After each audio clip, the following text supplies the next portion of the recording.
magazines, TV shows, everything, and he felt that if he were to accept one of these interviews, it would just make everything worse.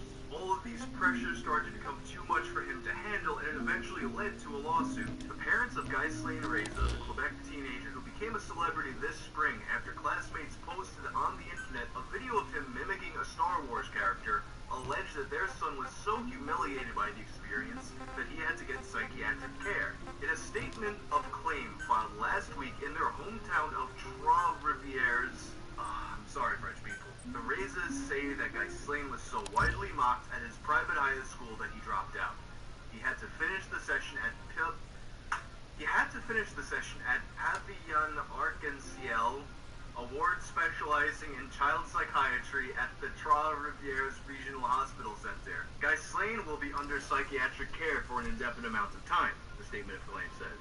The stigma of mental illness can generate social prejudices having severe consequences on the young man, including making it more difficult for him to enroll in the school of his choice or get a job, or even forcing him to change his name, the document added. The Rezas are now seeking $225,000 in damages from the parents of 4 teenagers. Mikhail, Caron, Francois Levar, Jerome Laflamme, and John McGill. I apologize to any French viewers I have that has pronounced those names or any of the towns that story. And there were some people who were really disappointed to hear how this looked. That's too bad his parents are suing. Kind of put a damper on this thing. His parents are suing after all you guys have done for him. And that's whack. And others supported him. I'm glad to hear how well this went. Thanks again, Andy, for making it like his thoughts like reality. To those who criticize Ghislaine for taking no action, consider it. The suit is brought against the people who have allegedly wronged him. The iPod agent is by other people who like him or detained by him, empathizing with him. Presumably not with saying that he did wrong for him an iPod is like saying the victim should forget about a mugging because a friend wanted an ice cream afterwards. That said, I have no idea about the merits of this case. It could be and ultimately the case was settled out of court by the amount. And this Ghislaine would remain quiet and gradually fade away as we do. Would not break his life in 2013 when he accepted an interview with Jonathan Chanel for the Actuality Day magazine and its sister publication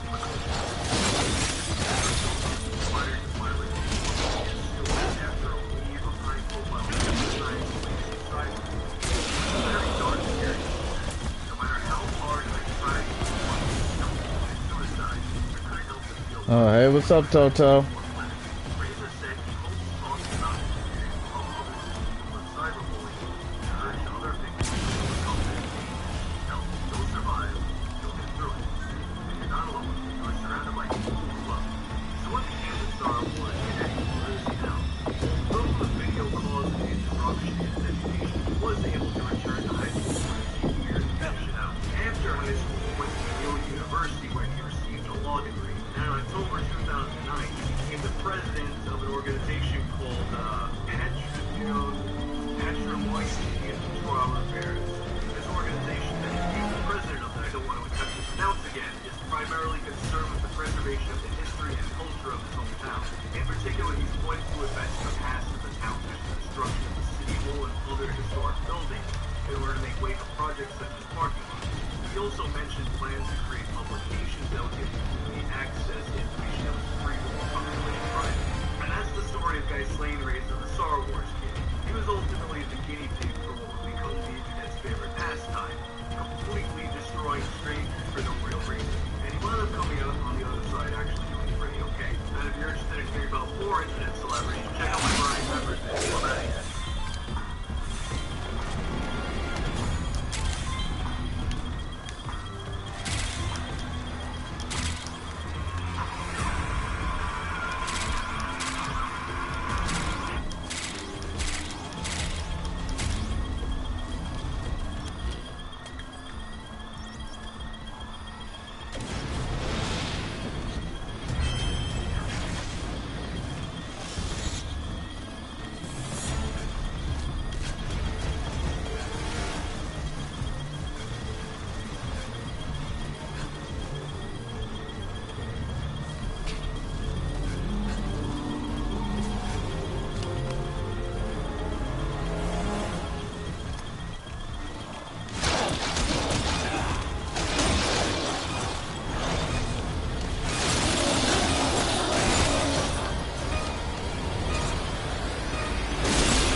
with a warning label on the forehead may be dangerous to your health. What was dangerous was Jack Kennedy. Because people said, yes sir, Mr. Curtis, that is your mom, do that. And we wound up in Vietnam. And I think probably the most valuable president of this century was Richard Nixon. Because he taught us and he did it gradually. When I wanted to do anything about desires, charismatic leaders, why do 900 people go to Guyana and drink poison Kool-Aid? Why do the citizens of an entire nation, most of the citizens anyway, say Sieg Heil and murder some 3 million Jews? Why do they not question their leaders?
Such a rich store of myths enfold Paul Muad'Dib, the Mentat Emperor, and his sister, Aliyah. It is difficult to see the real persons behind these veils. But there was, after all, a man born Paul Atreides, and a woman born Aliyah. Their flesh was subject to space and time, and even though their oracular powers placed them beyond the usual limits of time and space, they came from human stock. They experienced real events which left real traces upon a real universe.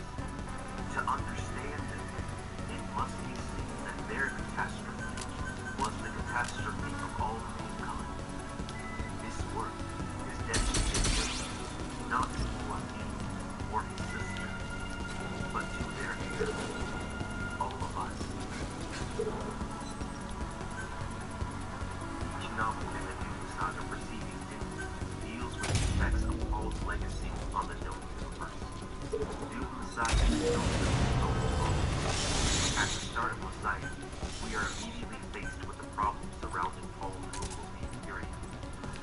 Dune Messiah opens with a recorded interrogation between a Fremen priest and a historian named Bronzo, who has been labeled a heretic and sentenced to death for his accurate writing of the Emperor Paul Muad'Dib. 12 years have passed since the events of Dune. At this point, Paul Atreides rules from Arrakis as Emperor of the Imperium. Though Paul is the most powerful emperor ever, he is still incapable of stopping the lethal religious excesses of the juggernaut that he has created. The jihad has been unleashed, and it has come through most of the known universe. 61 million people have died so far due to Paul's decision to become the Messiah of the Fremen people.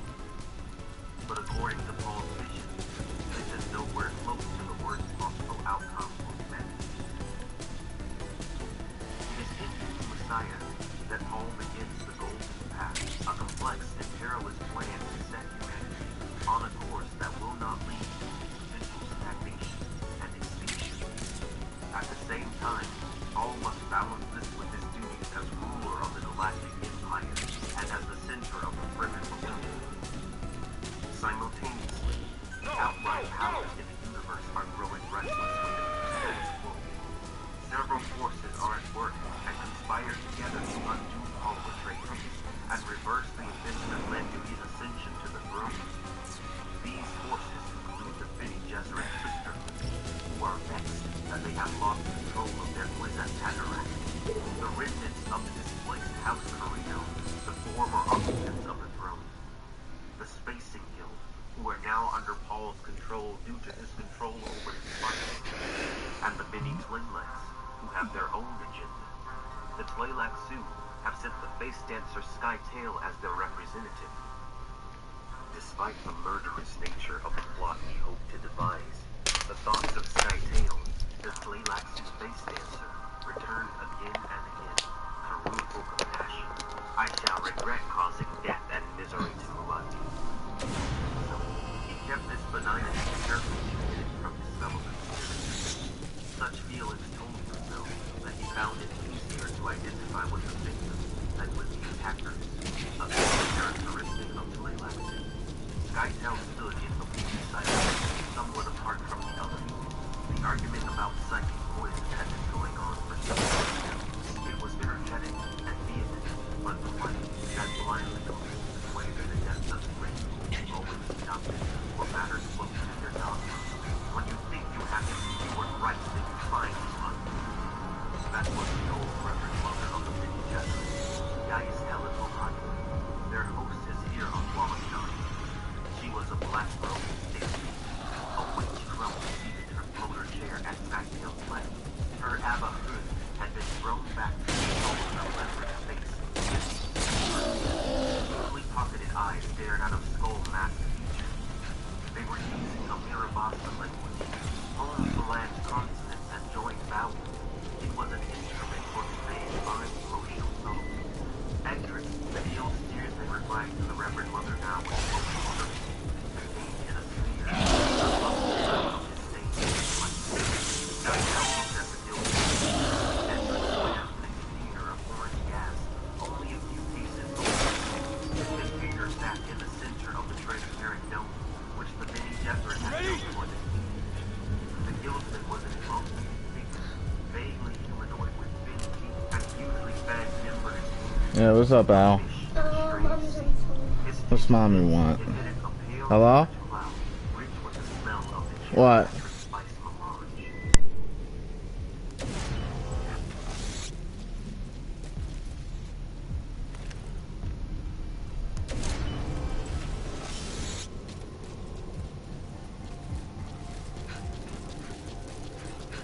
Ready?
Hey, Lord Ghost was good.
Ow.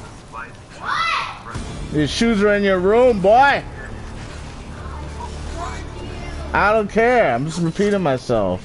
What, you want to fight? Hello? Yeah. What's up? Stop all that nonsense. I hear you saying you want to fight. Stop. Okay. Now. I'll throw hands, though. No, you won't. Now you need to go to the bank and pull out $25. Alright.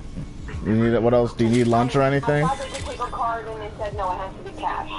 Who am I giving the $25 to? I'm still confused. Geneva. Who's Geneva? You just go to the front desk when you get to the St. Lucie Women and Children. Yeah? The one on, not the specialist. Okay. The other place. The one on Tiffany. Right. Go there. I need... But don't I need something from you? How are they gonna give it to me? Am I your power of attorney? You have to come here and pick the paper up. I know, but HIPAA, am I your power of attorney? Is there anything I have to give them? Steven, there is no HIPAA with that. Okay. Oh my... I asked her if my husband can come and pick the paper up and drop it off, and she said yes. Okay, I'm coming. Alex is getting dressed. Alright, so go $25. Okay. Cash. Okay? Alrighty, I'll head over there. Come here, pick the paper up, go to the one on Tiffany, and you have to wait for the paper. Okay. And then you have to bring the paper back to me so I can get it to Helen before she leaves, because I don't know what time she's leaving today. Alright. Alright, so hurry up. Alright? Alrighty. Alright, love you. Love you too. Alright, hurry. Alrighty. Alright, bye. Bye.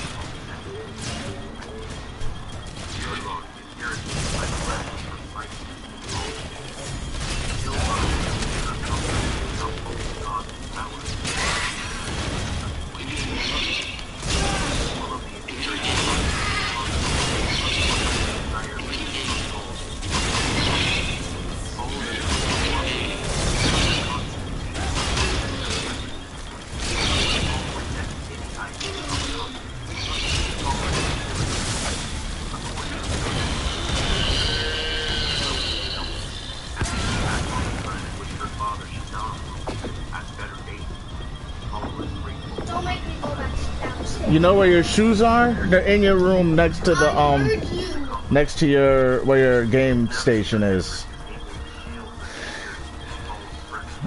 I know you're upset, so shush. Shut your mouth.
our investigators, he has a most curious history. He was killed here on a raft. Which required 2 months of regrowth. The body was sold to the Benny Flaylax as that of a master swordsman, an adept of the Gianna school. It came to our attention that this must be Duncan Idaho, the trusted retainer of your household. We brought him here as a gift befitting an emperor, and revered up at home. Is it not Idaho, sire? Restrained and cautious with he has the aspect of Idaho. Does Paul see something I don't? Alita wondered. No, it's Duncan. The man called Hank stood impassively, metal eyes fixed straight ahead, body relaxed. No sign escaped him to indicate he viewed himself to be the object of discussion. According to our best knowledge, Keep it going! We're nearly there! He's called Hank now, Paul said. A curious name. Sire, there is no defining why the twin Laxton bestowed names, Edric said. But names can be changed. The twin Laxton name is...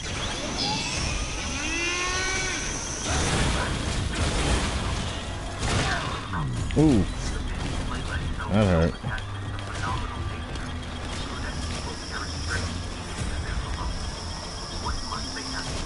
Fucking bitch.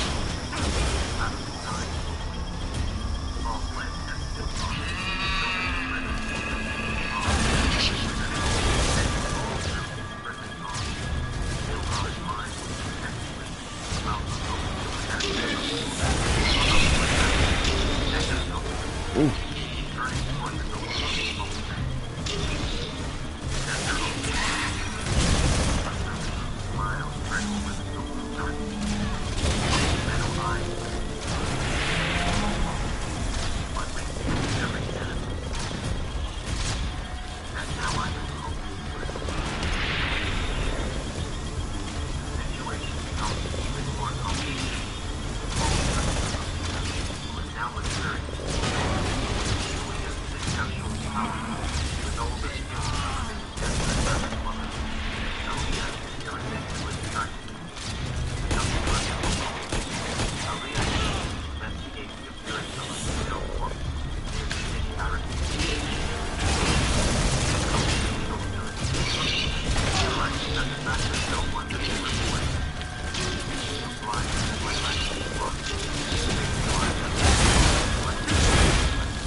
Yeah.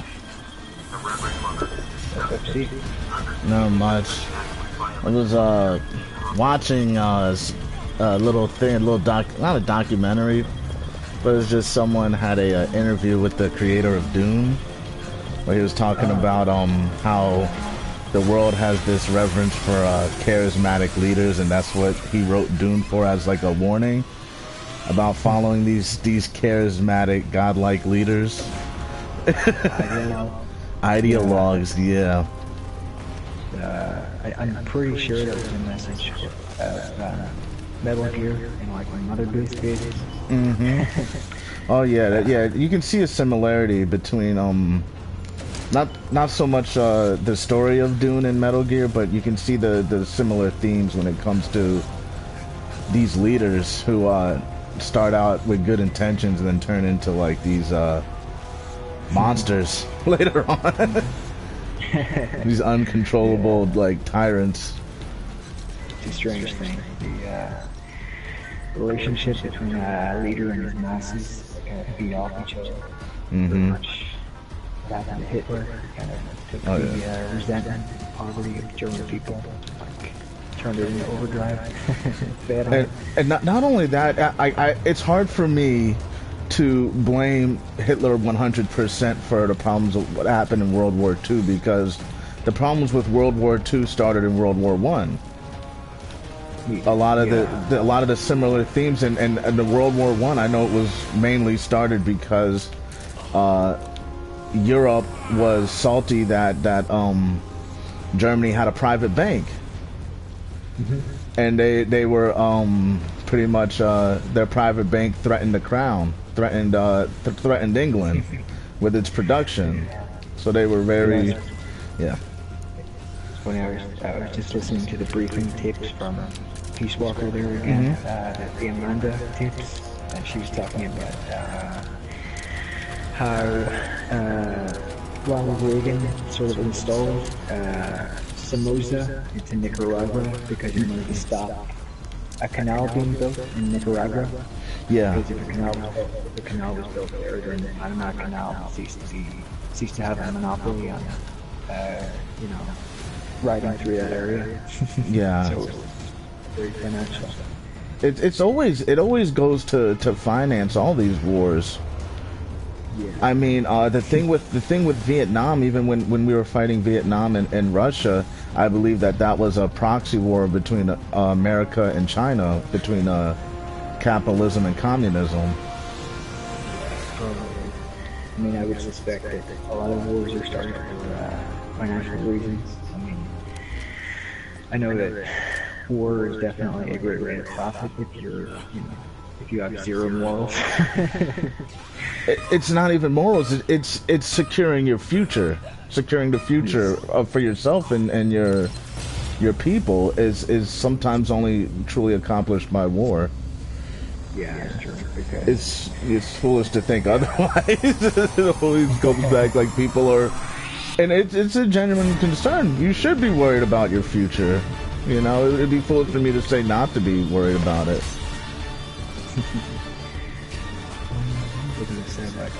oh yeah, that's right. I think the guy that made Doom, he has a really strange Herbert. name, like Frank Herbert. oh, you mean the novel? I thought you meant Dino De Laurentiis. Oh no, I'm talking about it was Frank Herbert talking about his ideas for the story. Why he felt the need to make this story, and it was because he was it wasn't so much he was worried about like the charismatic leader, like how Kennedy was, how like people liked Kennedy so much, and then Kennedy all of a sudden we all talk about what a great leader he was, and then he started like Vietnam and caused like deaths of a lot of people for no fucking reason, really. It wasn't a necessary war. Very unnecessary. Personality thing, like give yourself over to the leader. Yeah. The funny thing that I always find funny with Trump being different than Kennedy is Trump, in the end of the day, is so prideful that he doesn't want mistakes happening. He doesn't want his name to be traced back to a mistake. The pride is making him more effective than he really should be. You know what I mean? I think Trump is pretty much happy to let the country run itself. He pretty much has everything he needs, like a true capitalist. He's secured for himself everything he needs. Yeah, but it's like at the same time he doesn't want the like how Bush, a lot of mistakes can be traced back to him. Trump doesn't want that for himself. He wants everyone to, you know what I mean? It's so prideful that it made him be more cautious than what we're used to seeing as a president, where a president's just like, they want to make their money and leave. Trump already has money. He doesn't care about the money or the future. His future's been secure. He's worried about himself, his name going out there. So it's kind of making him be a little bit more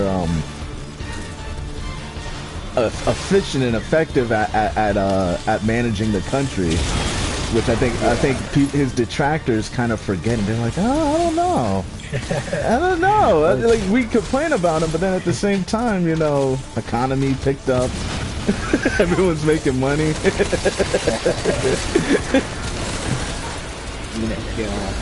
I hate that thing that like people get trapped in this hamster wheel of like you know, they blame the left, and then they have their turn, and then someone on the right gets in and start blaming the right, and then someone on the left gets in. You know? Yeah, it's It just goes back and forth. yeah. Now they're the funny thing is with Trump, the right took the stance of the libertarian, where they sound more and more libertarian now that Trump's in. They're talking about lobbyists.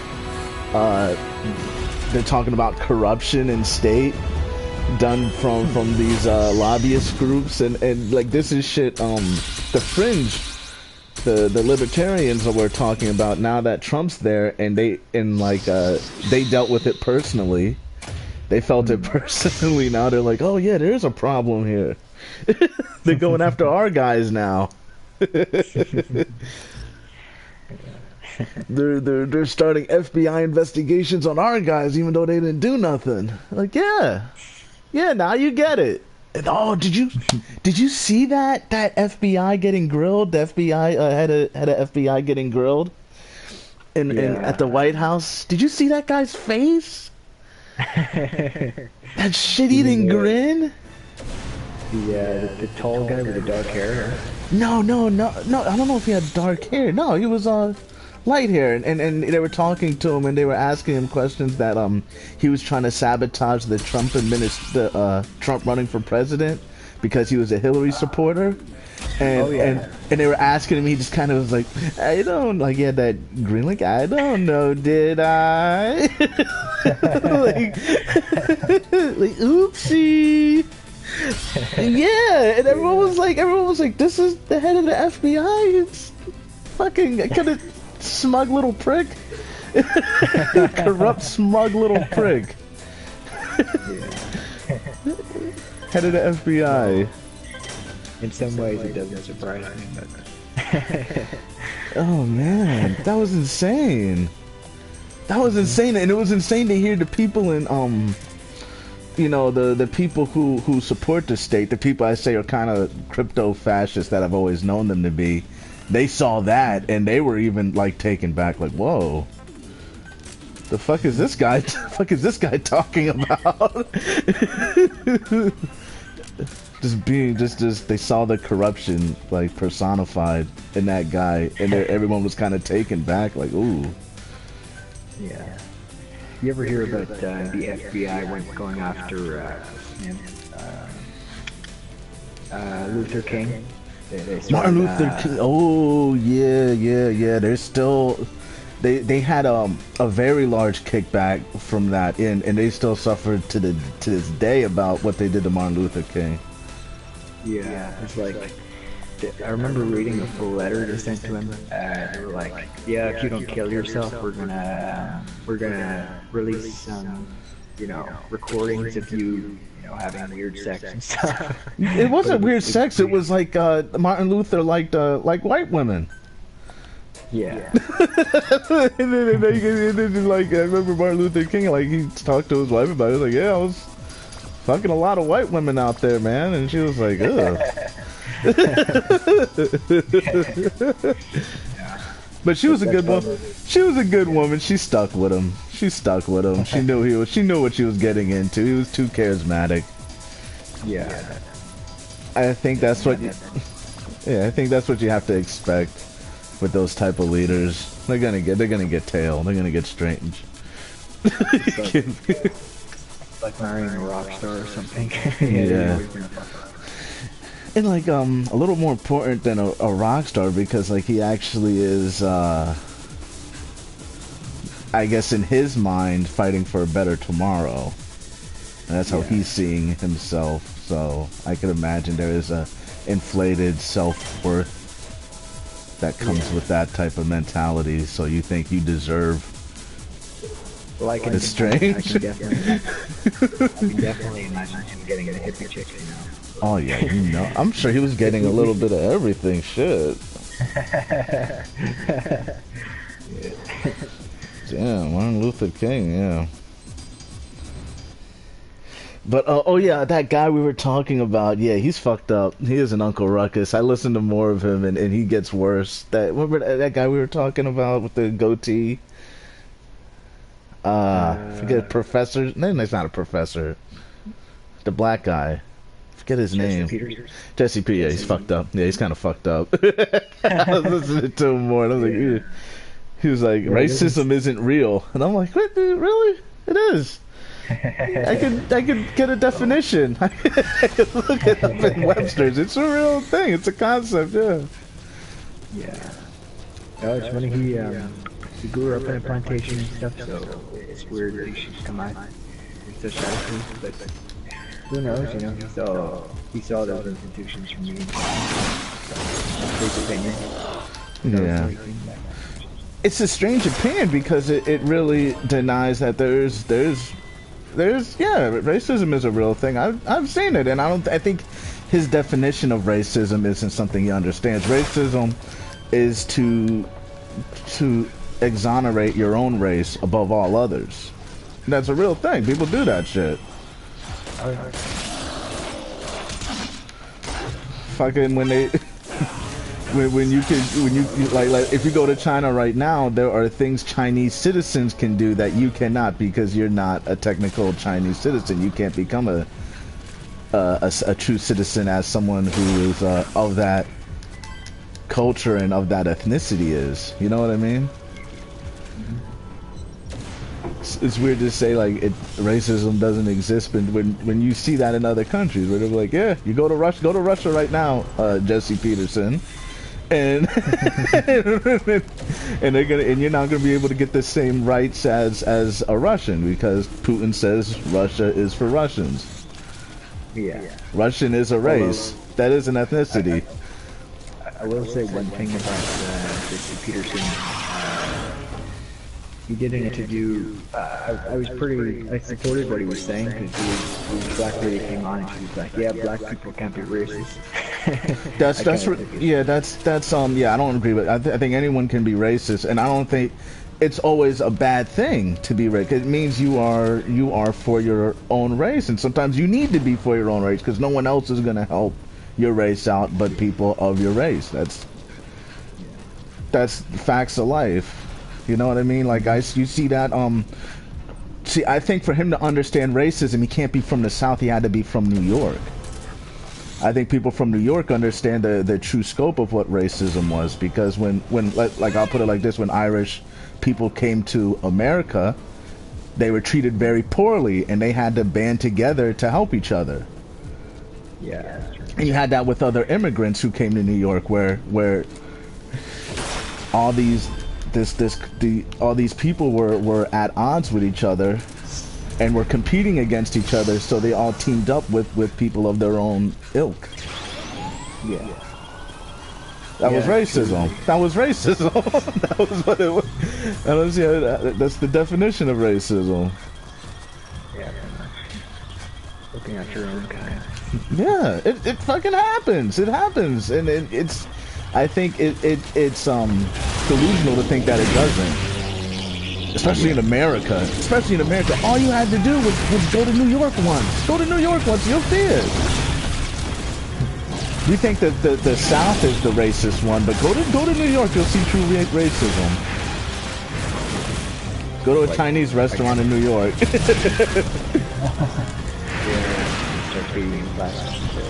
Yeah, and look at them eat something different than what they're serving you. Look who's working there.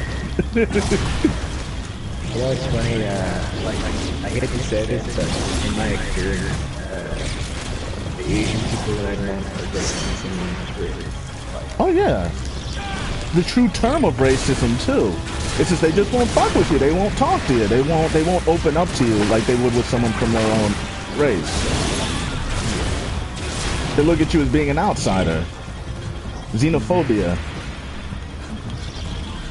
That's what I would ask. That's what I would say to someone who told me racism doesn't exist. I'd be like, well, does xenophobia exist?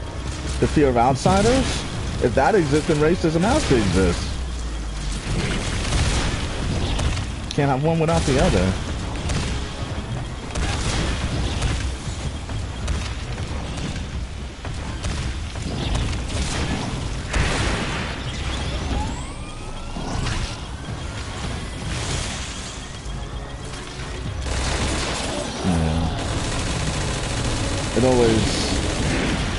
That's one of those things I hear that always makes me question things. Like I sometimes think, you know where else I hear that from? Young people.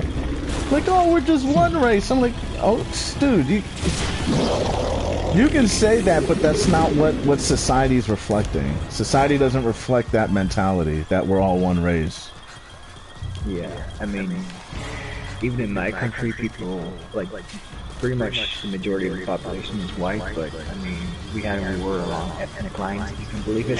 Oh, yeah. Which was religio-ethnic, which is what they call it. It's like, because the culture of the Protestant and Catholic groups are different heritages and stuff. Yeah, like even white people fighting against the wrong. It's a family. They're familial conflicts I remember seeing before.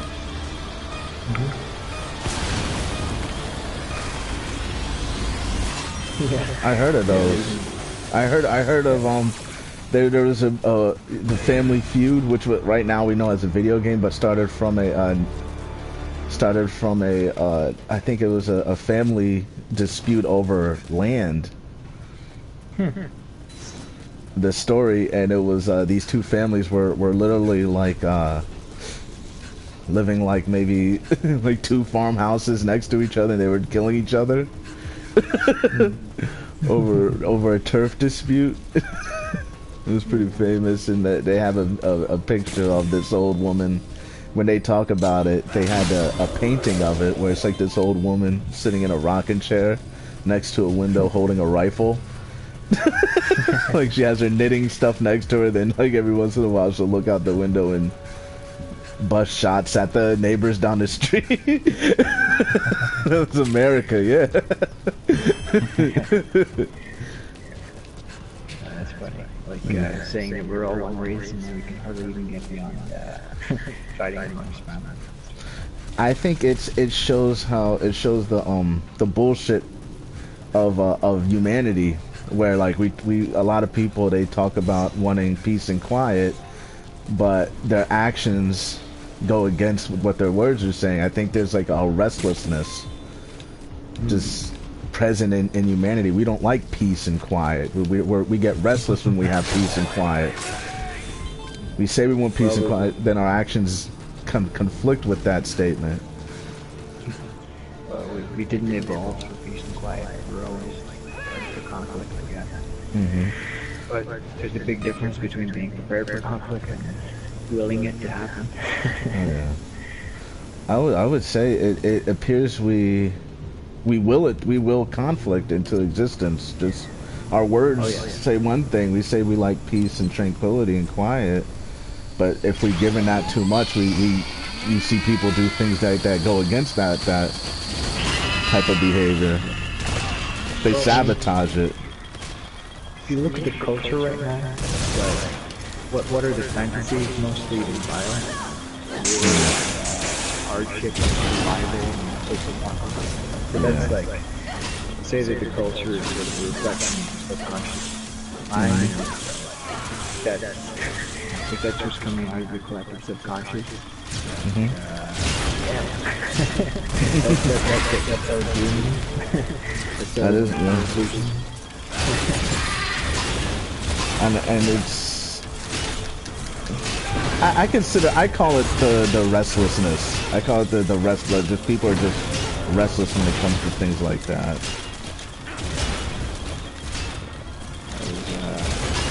I mean, war is definitely a bar, and so is death, but it's necessary hard to come to reality. Yeah.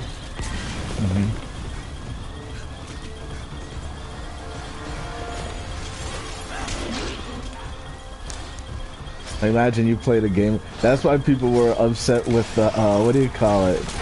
The Death Stranding trailer. There wasn't enough. You remember that? What we were saying? Like, where's the guns? When are they gonna shoot stuff? The guy was just walking around, and people thought it looked too tranquil. When is he gonna start killing things? It looks like a hiking simulator. Yeah. Like like even in those games that we had as kids, like games like Zelda and Mario and stuff, like Mario was still killing shit. Mario was having fun and killing shit. Mario, wee!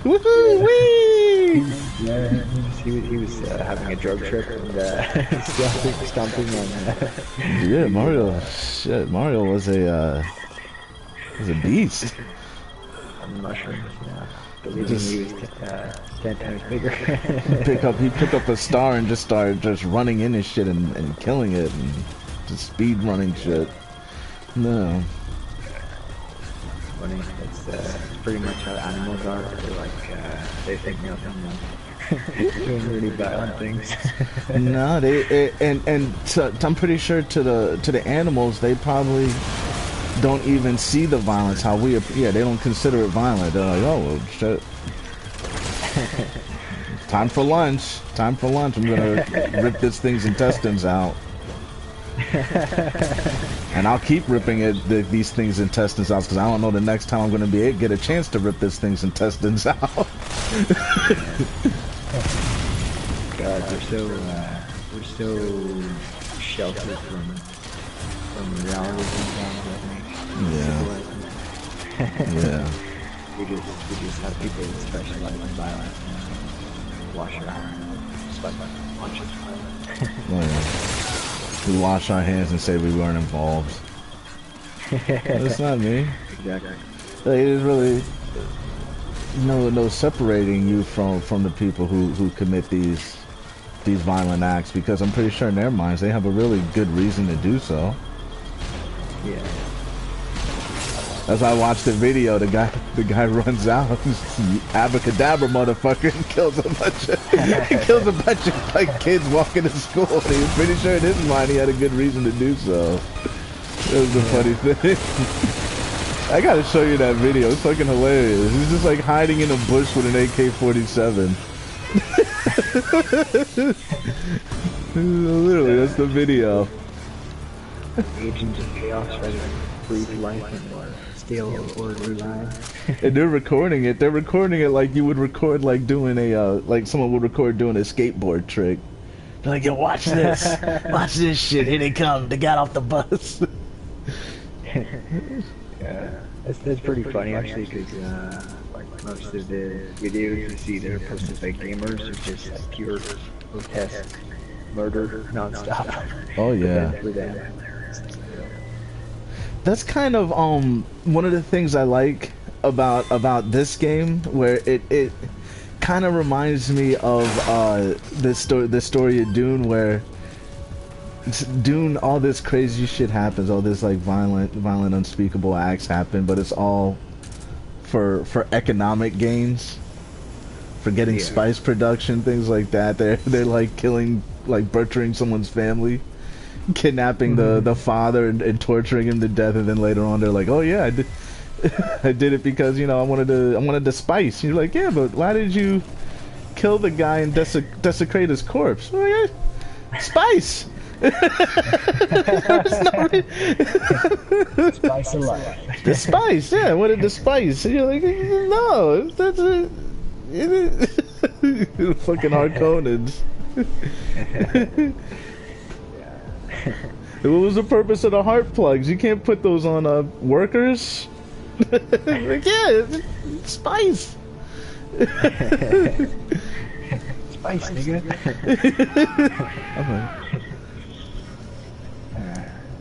Well, pretty much sums up modern day conflict.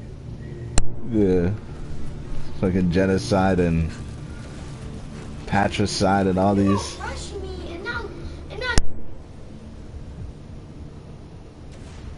All these things, all these nasty things just done, and poor excuses given as to why. Oh man. That's why I appreciate the analogy of the Harkonnens. There's these despicable people, but they're given legitimacy because they put themselves as a middleman between the production of spice and the bureaucracy that was running the show. They kind of put themselves as middlemen, and that was like they knew if they didn't put themselves as a middleman, they would have no legitimacy. No one would take them seriously. Everyone would just look at them as like disgusting, like monsters.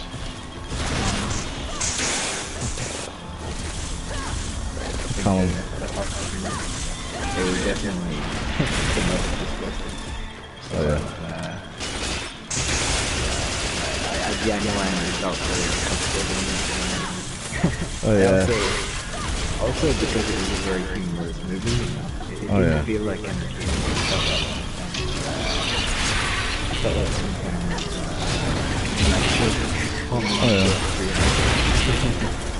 of And there was there was also that weird aspect in Dune about how you say about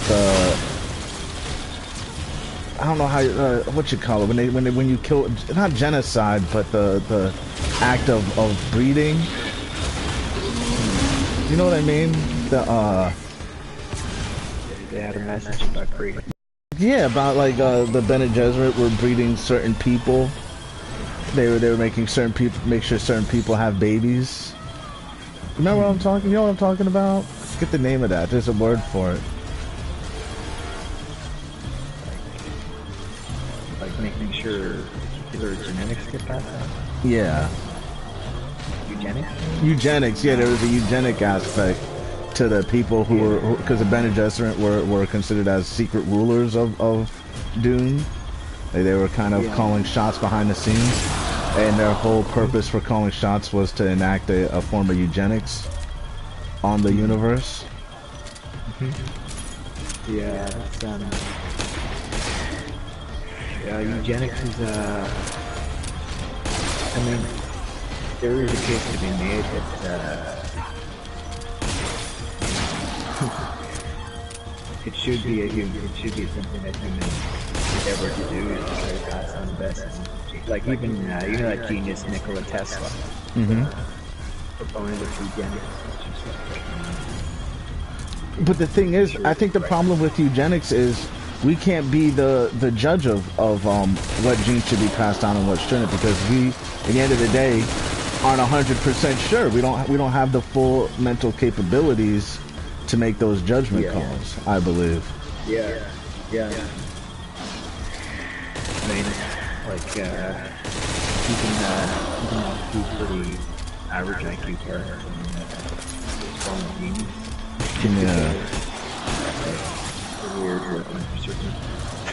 And genetics is genetics are a strange endeavor, and that's why it's like we don't fully understand how these things work. So I don't know how people could possibly hope to have the proper mindset or view of these things. We don't have the capability. Shit happens with genes, and we don't understand why it happens like that. And even like IQ is no judge of creativity or anything like that. Yeah. Just because you have a high IQ, that means you're good at abstractions. It doesn't necessarily mean that you're good at coming up with practical solutions for anything. It's intelligence is a strange thing, and intelligence isn't indicative of discernment or wisdom. Like you can have, I've seen people who are considered to have high intelligence but lack wisdom. They don't know how to apply certain things. Oh, definitely. I see that happen. Yeah. Definitely a trade-off. Depending on the type of intelligence. Yeah. But yeah, like people with high IQs are good at you're good at abstraction, but they can be a little bit up themselves and mean-spirited. I remember sometimes I would see this in certain like in certain instances where I was depending what organization I was with, where you would have geniuses, but then you would have someone who is like more experienced in the world take advantage of those geniuses. Someone who's more skilled at manipulation is able to manipulate the genius into getting the genius to do what they want. Yeah, that's the thing. Geniuses, like I think even Metal Gear, put that point across beautifully is that the geniuses always get used by the ideologue. Snake always picks up himself a genius or two and uses them. Yeah, even the villains use so like a character like Hot Coldman or Skullface they could manipulate these intelligent people into crafting these weapons for him, and then if the intelligent person pulled back a little bit, someone like Hot Coleman, the skilled psychopath manipulator, would immediately go to threaten him, like, listen, I'll fucking kill you if you don't do it. Taking your legs back. Oh, that's another thing. You ever heard hypnosis works better on people with high IQs? Damn, I did not know that. Yeah, hypnosis works better with people with high IQs. They're more susceptible to hypnosis. Yeah. So that means higher IQs are more suggestive. Yep. Makes some sort of sense. Yeah, 'cause higher brain power is kind of like that's a gene subset that has been cut off from survival paths for quite a few generations.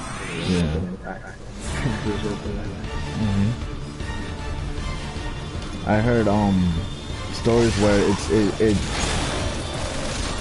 it's not so much the high IQ which helped humanity move forward, but it was the ability to focus that propelled us forward. We were able to focus on things, on important things, and ignore the things that didn't really have any beneficial quality for our survival. So it was like, the guy who's just good at fishing and would just fish, and then he wouldn't pay any attention to the family life or taking a leadership position. He just kind of did what he was good at. He did his craft, focused on it, and everyone benefited from it.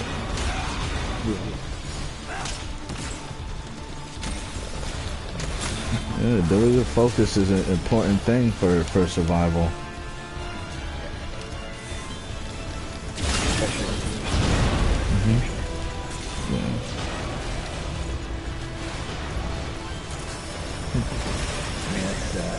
That's the first order of savings after another basic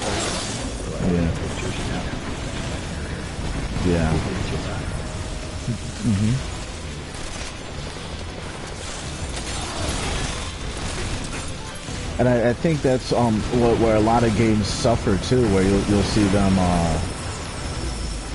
There's so much to do that you tend to lose focus over the things that the game was made over.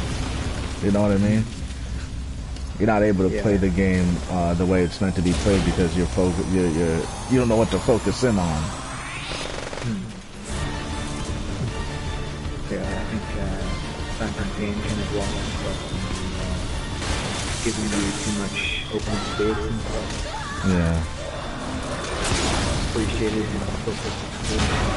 Pretty good. Yeah. Oh yeah. I mean, it's pretty much a cinematic experience. The game is always directing you to something significant or meaning. Yeah.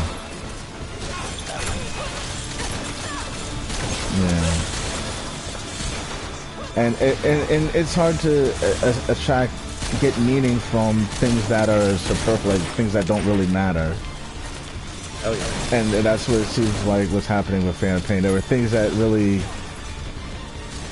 there was too much of those little side missions that didn't really do anything for you or put in the story forward. They were just kind of roadblocks. They were chores. They were essentially chores that really didn't have meaning. The animal cage collection thing that was pointless. Yeah. It kind of, because I thought when we were going in Phantom Pain, when you were gonna go rescue the guy who makes the prosthetic, I thought we were gonna get to talk to him. I thought he was gonna be a character.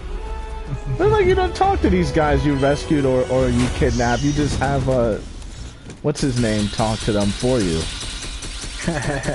And then he'll tell like, oh yeah, this guy's a scumbag. Let me tell you what he said. You know what I mean? You know, like I wanted to be the one. How I felt like I wanted to talk to him to find out what kind of man he was, but fucking Miller does it for you, and it kind of takes you out of the experience. Yeah. But I guess, I mean, you could say that that was kind of the point, that you're not really Big Boss. You're just like a stand-in, so you don't really have a personality.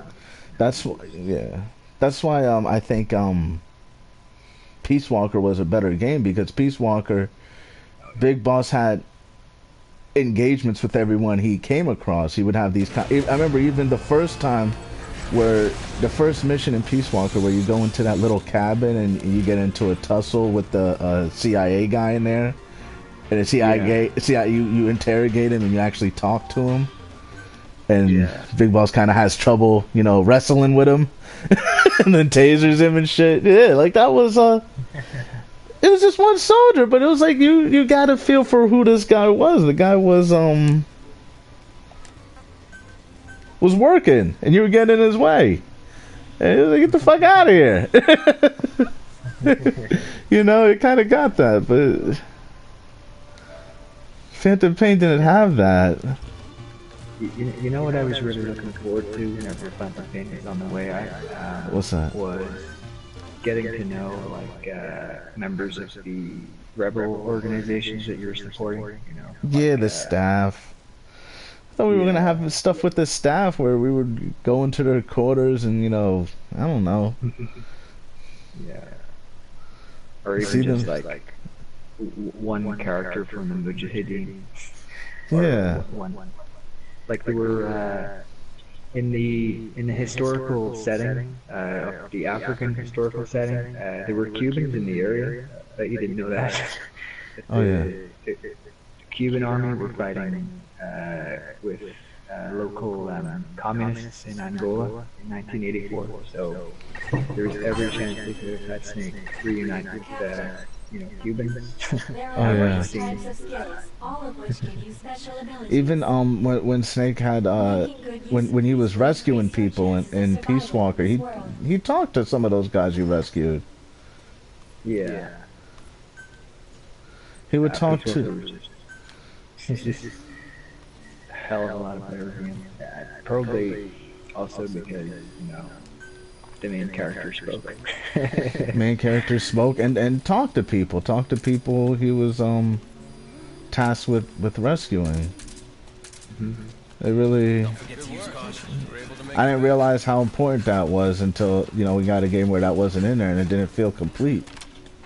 Yeah. You didn't feel like a complete character. Mm-hmm. But I keep I keep adding in that pinch of salt that it was supposed to be that way in some respects. Yeah. The concept was that there's something missing here, something fundamental. Yeah. The character wasn't a complete person. Yeah. And it's funny that so, like you can put another person's memories, like the whole deal in someone's head, and yet they don't have the same spirit. Yeah. They're not driven to go to the same places. They don't have the same destiny, you might say. I'll probably be back on a little bit. I gotta head off. I gotta call. You remember what Mommy said? Yeah, I remember what Mommy said. I'll be back on later though. She said we had to go pick it up right now. Okay, I'm going. Besides, you were rushing me for no reason. I didn't rush. I just told you to get your shoes, boy. Yeah, it's still